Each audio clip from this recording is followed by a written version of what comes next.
Olá, pessoal! Sejam muito bem-vindos a mais um Explainer. Hoje, a gente vai dar um verdadeiro upgrade na nossa caixa de ferramentas de raciocínio com a lógica quantificada. Com ela, a gente consegue analisar argumentos com uma precisão que, sério, a lógica mais simples nem sonha em alcançar. Vamos nessa? Para começar, vamos com um clássico dos clássicos. Esse argumento aqui parece fazer todo sentido, não é mesmo? A conclusão soa tão óbvia, tão direta, que a gente nem para questionar. É quase intuitivo. Pois é, a nossa intuição grita que sim, claro que é válido.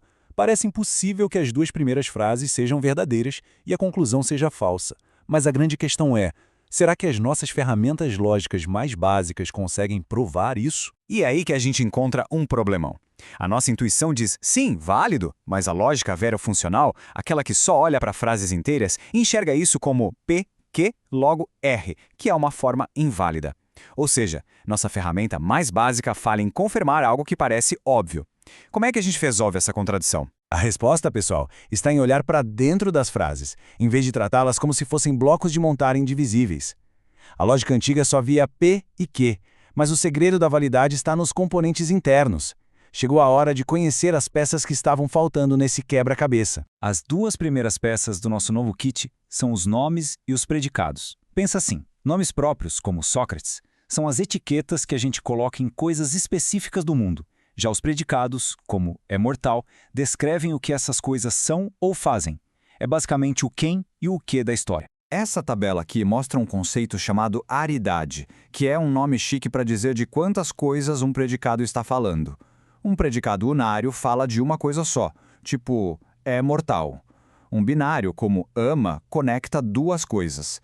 E um ternário, claro, conecta três. Isso dá pra gente uma flexibilidade absurda para descrever o mundo com precisão. E o mais legal é que a gente não joga fora o que já aprendeu.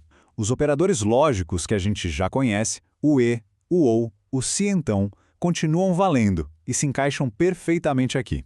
A gente pode montar frases bem complexas, como essa do slide, misturando tudo que a gente tem agora. Ok, se nomes e predicados são os tijolos da nossa construção, os quantificadores são o superpoder que leva tudo para outro nível. São eles que nos permitem sair do particular e fazer afirmações super precisas sobre grupos inteiros de coisas. É a nossa arma secreta. Um quantificador, de forma bem simples, é uma palavra que diz quantos. No dia a dia a gente usa vários, muitos, poucos, a maioria. Mas a lógica clássica, sempre buscando clareza máxima, se concentra nos dois mais importantes de todos. E aqui estão eles, o universal e o existencial. O universal, que tem esse símbolo for, significa para todos. Ele varre cada um dos membros de um grupo sem deixar ninguém de fora. Já o existencial, com o símbolo existe pelo menos um, ele não diz quantos, só garante que o grupo não está vazio. Agora, atenção aqui, pessoal, porque essa parte é crucial. A lógica é super rigorosa, diferente da nossa conversa do dia a dia. Em lógica, se todos os cães são mamíferos, também é verdade que alguns são. Mas na vida real, quando a gente diz alguns, geralmente quer dizer mas não todos, né? A mesma coisa vale para o todos. Em lógica, todas as aves voam é uma frase falsa por causa dos pinguins. Já na conversa, a gente usa todos de um jeito bem mais relaxado. Beleza. Agora que a gente já tem todas as peças na mesa, nomes, predicados e quantificadores, vamos começar a montar o quebra-cabeça. Vamos ver como a gente pode traduzir a bagunça e a ambiguidade da linguagem comum para a clareza cristalina da lógica. Vamos traduzir o todos os gatos são felinos. Primeiro, a gente define os predicados. Depois, como a frase fala de todos, a gente usa o quantificador universal, o FOL. E aqui vem o pulo do gato. Com o quantificador universal, o conector que a gente quase sempre usa é a condicional, o se então. A fórmula final basicamente diz, para qualquer coisa no universo, se essa coisa for um gato, então ela também é um felino. Perfeito e sem nenhuma ambiguidade. E se a gente usar alguns, como fica? O processo é parecido, mas tem uma diferença fundamental. A gente usa o quantificador existencial, o exist, e a conexão, dessa vez, não é o se então, é a conjunção, o e. A fórmula está dizendo, existe pelo menos uma coisa no universo que é, ao mesmo tempo, um filósofo e também é gentil.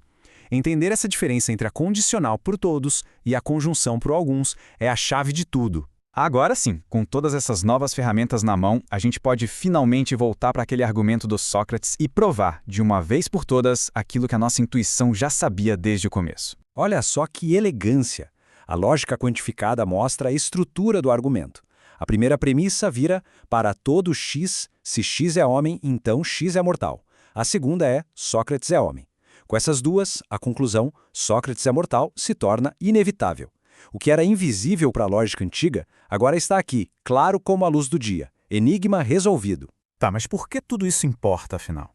Porque aprender isso não é só sobre resolver enigmas de lógica.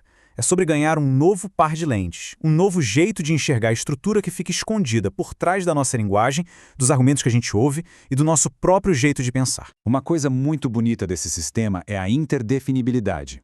Os dois quantificadores, o todos e o alguns, são na verdade duas faces da mesma moeda, e o que conecta eles é a negação. Dizer que todos são alguma coisa é exatamente o mesmo que dizer que não existe nenhum que não seja.